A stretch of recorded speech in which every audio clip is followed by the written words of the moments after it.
Hi friends, how అండి friends. First part చూసిన తర్వాత సెకండ్ పార్ట్ చూడండి. కంప్లీట్గా మీకు ఆయా శాఖలు మంతులు ఈజీగా మీకు అర్థమవుతుందని భావిస్తున్నాను. Left class begin. Okay friends, ఇక్కడ చూడండి. ఇక్కడ నిమ్మల రామానాయుడు మినిస్టర్ అండి. అయితే ఆయనకి ఇచ్చినటువంటి శాఖలు ఏమున్నాయంటే జల జల వనరుల అభివృద్ధి. ఇందులో మనకు లాజిక్ ఏంటంటే ఒక విషయాన్ని గమనించండి. ఇక్కడ ఫస్ట్ చూడండి, నిమ్మ అనగానే నిమ్మకాయ మనకు గుర్తొస్తుంది. నిమ్మకాయ అంటే నిమ్మరసం అనుకోండి. కొన్ని నిమ్మరసంలో ఏంటంటే నిమ్మకాయ ప్లస్ అలాగే మనం నీరు రెండు కలిపి నిమ్మరసం మనం తాగుతాం. కాబట్టి ఇక్కడ చూసినట్లయితే చూడండి, జల వనరుల జల అంటే నీరు. జలం అంటే తెలుసు కదండి మనకి. జల వనరుల అభివృద్ధి అంటే మనకి నదులు అంటే నీరు, ఇవన్నీ కూడా వస్తుంది. జల వనరులు అంటే జలానికి సంబంధించినటువంటి వనరులన్నీ కూడా ఈ శాఖ వస్తాయని మీకు అందరికీ తెలుసు. కాబట్టి జలం అంటే నీరు, ఇక్కడ నిమ్మకాయ, నీరు నిమ్మకాయ కలిపితే నిమ్మరసం మనం తాగుతాం. కాబట్టి ఈ టెక్నిక్ ఉపయోగించినట్లయితే ఖచ్చితంగా మనకి ఈజీగా ఆయా శాఖ మినిస్టర్ని మనకి చూసిన ఆబ్జెక్ట్లో మనం ఫైండ్ అవుట్ చేయొచ్చు. నెక్స్ట్ వన్ చూడండి. ఇక్కడ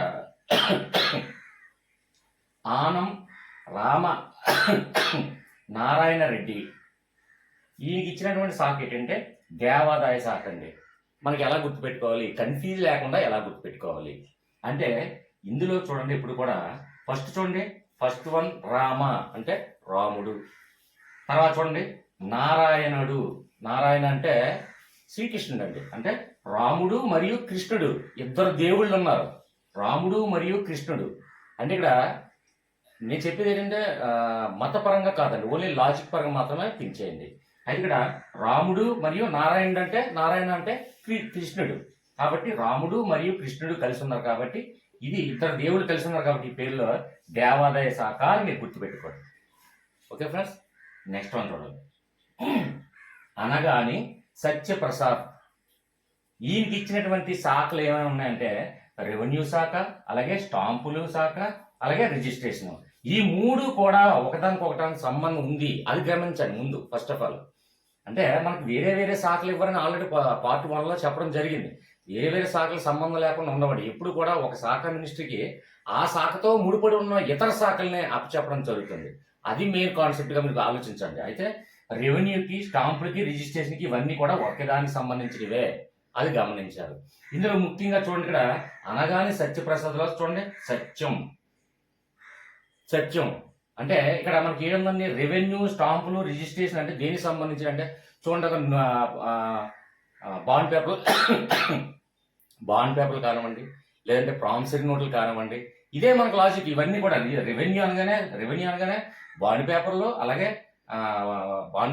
అలాగే ప్రామిసరీ నోట్లు, స్టాంపులు, రిజిస్ట్రేషన్స్, ఇవన్నీ కూడా దేనికండి అసత్యం అవుతుందేమో అనే ఉద్దేశంతోనే మనం ప్రామిసరీ నోట్ అంటే ఎగ్జాంపుల్ ఏం లేదండి. సింపుల్గా చూడండి, ఎవరికైనా మనం అప్పు తీసుకున్నా లేదంటే అప్పు ఇచ్చినా సరే వాళ్ళు మళ్ళీ ఇచ్చిన మాట తప్పుతారేమో అని ప్రామిసరీ నోట్ మీద సంతకం పెట్టించుకుంటాం, అవును కదా. ఇక్కడ చూడండి, సత్యం అంటే అసత్యంగా అంటే ఈ రోజు ఇచ్చిన మాట ప్రకారంగా రేపు ఉండకపోవచ్చు, డబ్బులు చెల్లించకపోవచ్చు, లేదంటే మనం ఏదైనా ఒక ఏదైనా ప్రాపర్టీలు కొన్నప్పుడు కానీ ఏదైనా సరే ఈ రోజు మనకు కొన్నామంటే కొన్ని సంవత్సరాలు పోయిన తర్వాత మేము మళ్ళీ అసత్యం ఆడచ్చు, కొనలేదు అని చెప్పొచ్చు. కాబట్టి మనకి ప్రామిసరీ నోట్లు కానివ్వండి, లేదంటే రిజిస్ట్రేషన్ బాండ్ పేపర్లు కానివ్వండి, ఇవన్నీ కూడా రెవెన్యూ శాఖకు సంబంధించినవి. కాబట్టి రేపు పొద్దున అసత్యం జరుగుతుందేమో ముందుగా మనం ఏం చేస్తున్నామంటే ప్రామిసరీ నోట్ మీద సంతకం పెట్టి క్యాష్ అనేది ఎదుటి వాళ్ళకి ఇవ్వడం జరుగుతుంది. కాబట్టి ఇందులో చూడండి, మనకి ఇందులో సత్యం, లాజిక్, అలాగే మూడు ఒకదానికి సంబంధించినవే. రెవెన్యూ, స్టాంపులు, రిజిస్ట్రేషన్స్ ఇవన్నీ కూడా అంటే బాండ్ పేపర్లు కానివ్వండి, లేదంటే ప్రామిసరీ నోట్లు కాదండి, లేదంటే రిజిస్ట్రేషన్ చేసుకోవడం, ఏదైనా కొనుగోలు జరిగిన తర్వాత, ఏదైనా అమ్మకం జరిగిన తర్వాత రిజిస్ట్రేషన్ అంటే ఈ రోజు ఇచ్చిన మాట రేపు అసత్యం ఆడతారేమో అనే ఉద్దేశంతో మనం పక్కాగా రాయించుకుంటాం. కాబట్టి ఇందులో ఉన్నటువంటి దీన్ని లాజిక్ని మ్యాచ్ చేయగలిగితే అంటే మెయిన్ చూడండి, రెవెన్యూ శాఖ ఇవ్వచ్చు, లేదంటే స్టాంపుల శాఖ ఎవరికి ఆయా శాఖ మినిస్టర్ ఎవరైనా అడగచ్చు, లేదంటే రిజిస్ట్రేషన్ తాలూకా మినిస్టర్ ఎవరైనా అడగచ్చు. కాకపోతే ఇవన్నీ కూడా ఒకటే లాజిక్ మనం గ్రహించగలగాలి. ఇందులో మనకి ఇచ్చినటువంటి క్వశ్చన్లో లాజిక్ చూసినట్లయితే ఆటోమేటిక్గా ఆయా శాఖలన్నీ కూడా మనకి ఈజీగా కనిపెట్టగలగాలి. ఓకే ఫ్రెండ్స్, అర్థమైనా భావిస్తాను. Next continue. అర్థం కాకపోతే కామెంట్స్ ఉన్నాయి. ఓకేనా ఫ్రెండ్స్. నెక్స్ట్ ఏంటంటే మెయిన్ ఇంకొక విషయం చెప్తాను ఫ్రెండ్స్. జాయిన్ బటన్లో జాయిన్ అయిన వాళ్ళు ఖచ్చితంగా నాకు వాట్సాప్లో ఇండివిజువల్గా మెసేజ్ చేయండి. వాళ్ళ కోసం నేను ఎల్లవేళలా 24 అవర్స్ ఏ టైంలో అయినా సరే ఒక్క మెసేజ్ పెడితే నేను రెస్పాండ్ అవుతాను. ఓకేనా ఫ్రెండ్స్? కంటిన్యూ.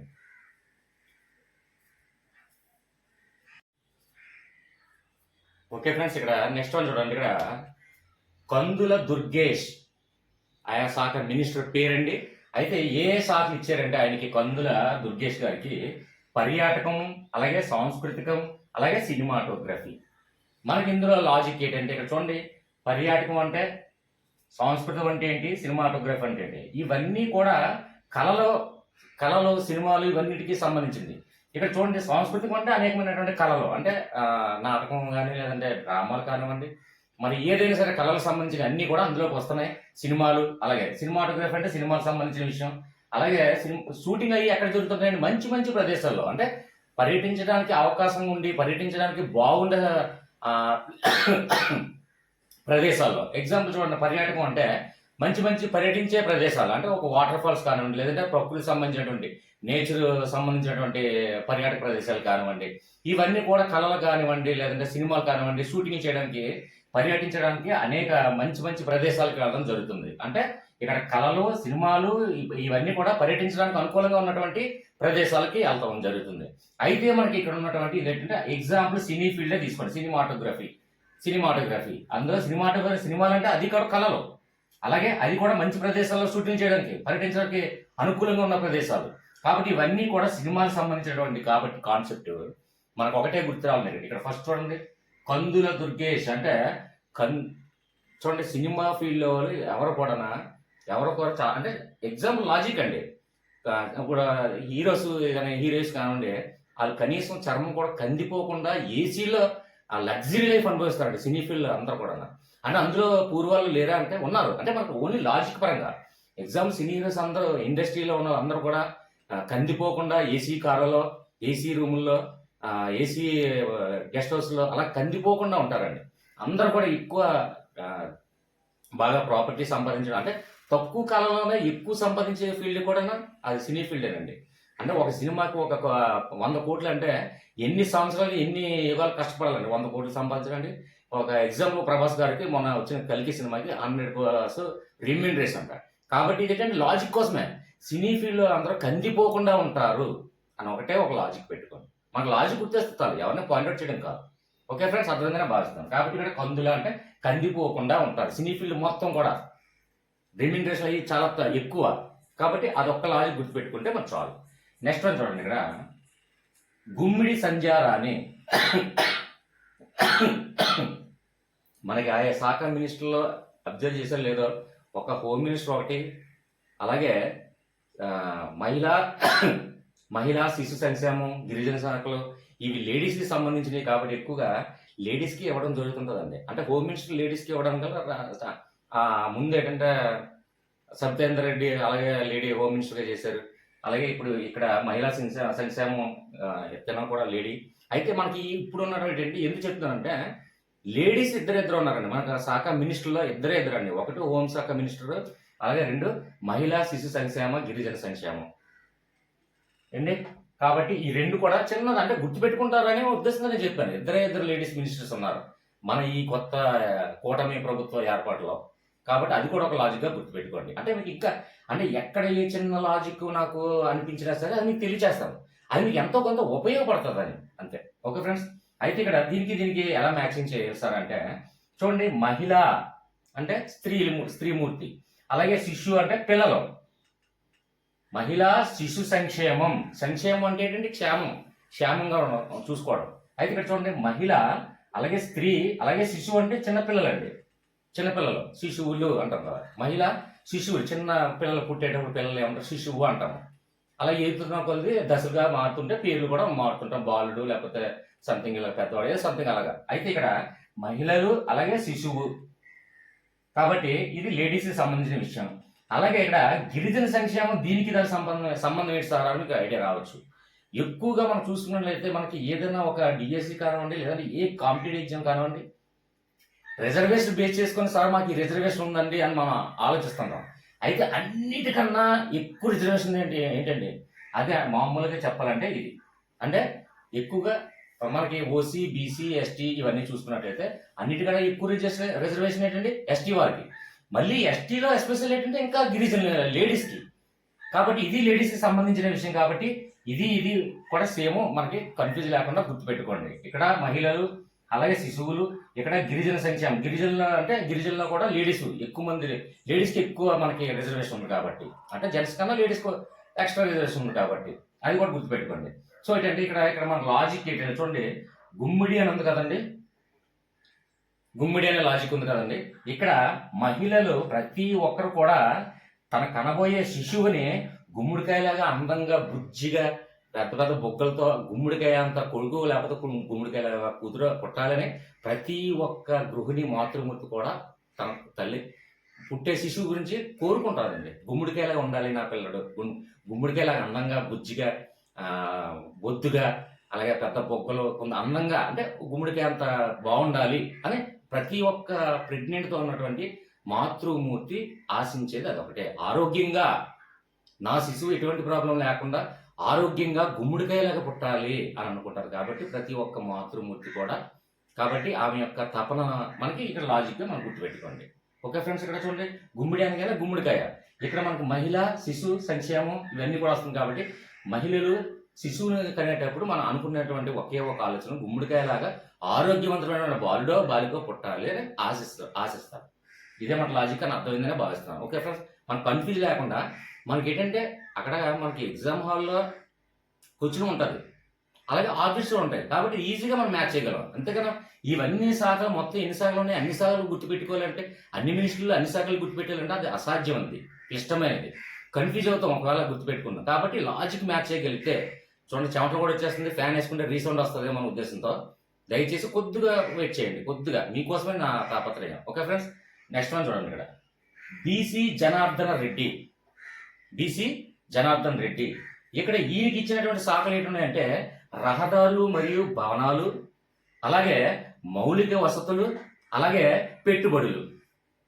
ఓకే ఫ్రెండ్స్, అయితే ఇక్కడ మనకి లాజిక్ ఏంటంటే చూడండి, ఇందులో చూడండి బీసీ జనార్దన్ రెడ్డిలో చూడండి, జనార్దన్ రెడ్డి అంటే జనం, అంటే ఇక్కడ చూడండి జనం అంటే మనం, అంటే ప్రజలు, people.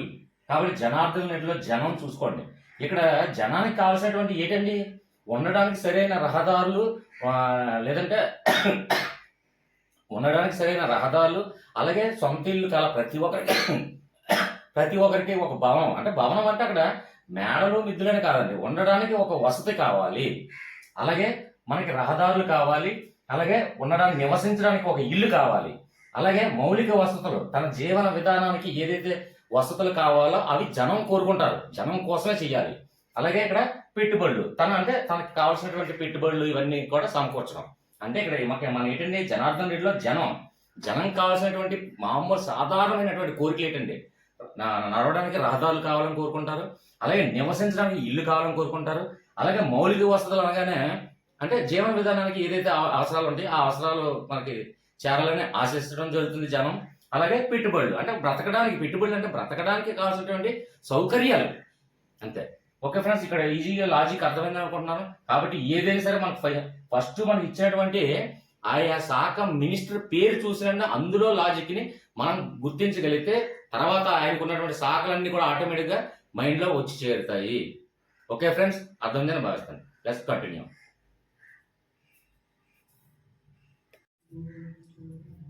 Okay friends, next one చూడండి. ఇక్కడ టీజీ భరత్.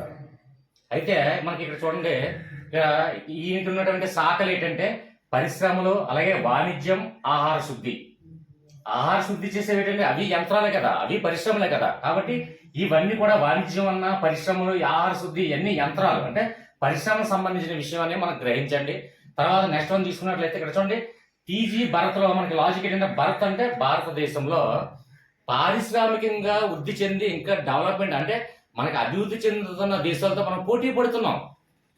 అభివృద్ధి చెందిన దేశాలు అయినటువంటి అమెరికా కానివ్వండి, రష్యా కానివ్వండి, ఇలాంటి దేశాలతో మనం పోటీ పడుతున్నాం.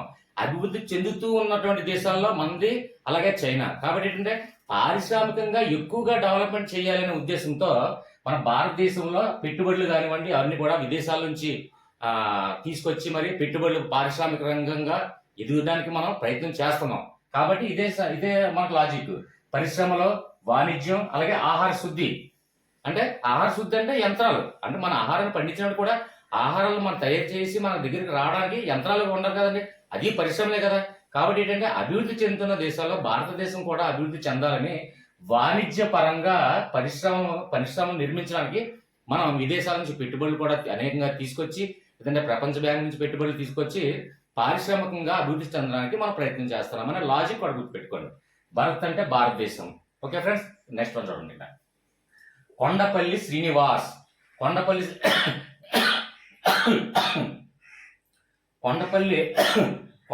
శ్రీనివాస్లో చూడండి, కొండ అంటే చిన్నవి కదండి. అంటే చూడండి, చిన్న చిన్న కొండలను ఏంటంటే కొండలు అంటాం, అదే పెద్ద పెద్ద వాళ్ళని ఏంటంటే పర్వతాలు అంటాం. కాబట్టి ఇక్కడ కొండ ప్లస్ పర్వతాలు అంటే కొండలు మరియు పర్వతాలు అనే లాజిక్ మనకు ఎలాగో తెలుసు. కాబట్టి కొండలు అంటే చిన్న చిన్న వాటిని కొండలు అంటాము, అలాగే పర్వతాలు అంటే పెద్ద పెద్ద వాటిని పర్వతాలు అంటాము. కాబట్టి ఇక్కడ చూడండి, సూక్ష్మ అంటే చిన్నది, అంటే మధ్యతర అంటే మధ్య స్థాయి, అలాగే చిన్న తరహా పరిశ్రమలు.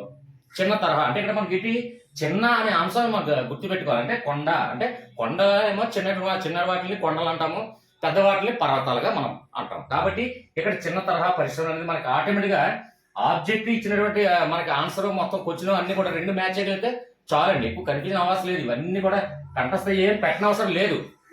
సో ఏంటంటే నెక్స్ట్ వన్, ఇక్కడ చిన్న డిస్టర్బెన్స్ ఉందంటే అక్కడ పక్కన సాంగ్స్ ఏదో పెట్టారు, అకేషన్ అయితే జరుగుతుంది. చిన్న లైట్ గా మరి ఇయర్ ఫోన్ పెట్టుకుని వెళ్ళడం తప్పదు, మరి మధ్యలో ఆపలేను కూడా. ఓకే ఫ్రెండ్స్, నెక్స్ట్ త్వరగా కంప్లీట్ చేస్తాను. ఎం రాంప్రసాద్ రెడ్డి అనగానే మనకి ఇక్కడ ఈయనకి ఇచ్చిన శాఖలు ఏంటంటే రవాణా మరియు యువజన వ్యవహారాలు, అలాగే క్రీడలు.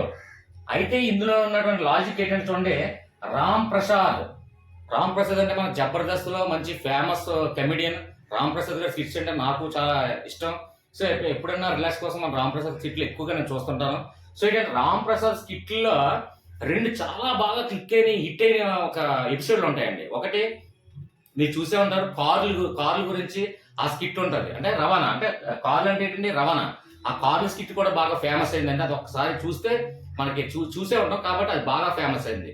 అలాగే రామ్ ప్రసాద్ స్కిట్ ఇంకోటి ఉందండి, క్రికెట్ గురించి ఇంకో స్కిట్ ఉంటుందండి. అంటే క్రికెట్ లో ఏంటంటే క్రికెట్ గురించి మనం మాట్లాడుకున్నప్పుడు ఆ అవతల పర్సన్కి ఏమని చెప్తుంటారంటే ఆ స్టార్టింగ్ చిన్న బిట్, అంటే ఏమనంటే నేను ఎవరితో క్రికెట్ లో ఓడిపోను తెలుసా అంటాడు.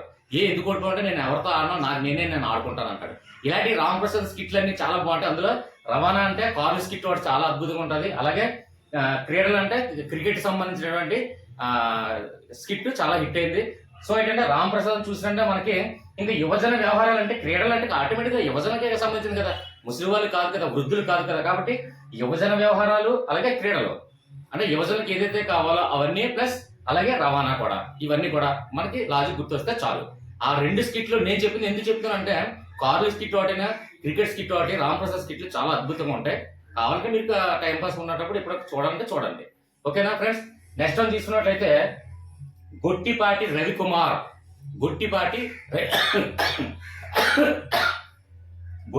రవికుమార్ మంత్రి గారు. అయితే వారికి ఇచ్చినటువంటి శాఖ ఏంటంటే విద్యుత్. ఇది చాలా ఇంపార్టెంట్ శాఖ కదండి. అయితే ఇక్కడ మనకి ఇందులో ఉన్నటువంటి లాజిక్ ఏదో చూడండి. రవికుమార్ లో రవి అంటే ఎవరండి? సూర్యుడి నుంచే మనం విద్యుత్ తయారు చేస్తున్నాం చాలా వరకు. అంటే సోలార్ సిస్టమ్ మొత్తం కూడా సూర్యుడి నుంచి విద్యుత్తుని తయారు చేస్తున్నాం. కాబట్టి రవికుమార్ లో రవి అంటే సూర్యుడు. ఆ విషయం అందరికీ తెలిసే ఉండొచ్చు, తెలియపోయినా కూడా నేను చెప్తున్నాను. రవి అంటే సూర్యుడు. కాబట్టి సూర్యుడి నుంచి సోలార్ సిస్టమ్ ద్వారా విద్యుత్తుని తయారు చేస్తున్నాం. ఇదే లాజిక్ పెట్టుకుంటే సరిపోతుంది. ఓకే ఫ్రెండ్స్, ఇక్కడ డిస్టర్బెన్స్ గా ఉంది. రేపు ఇక్కడ సంథింగ్ ఏదో ప్రోగ్రామ్ అవుతుంది, అకేషన్ ఏదో జరుగుతుంది. సో ఏంటంటే డిస్టర్బెన్స్ గా ఉంది. లాస్ట్ ఈ 3 చెప్పేటప్పటికి చిన్న న్యూసెన్స్ ఉండొచ్చు. సో ఏంటంటే ఇయర్ ఫోన్ పెట్టుకొని 2 సార్లు వినడానికి ట్రై చేయండి. Okay friends, thank you very much. Join బటన్లో జాయిన్ అయిన ప్రతి ఒక్కరు కూడా ఖచ్చితంగా నాకు ఇండివిజువల్ గా వాట్సాప్ లో మెసేజ్ పెట్టండి. ఓకే ఫ్రెండ్స్, నెక్స్ట్ సైకాలజీ అలాగే పై సబ్జెక్టు మంచి లాజిక్స్ తో ముందుకు వస్తాను. Bye friends, bye.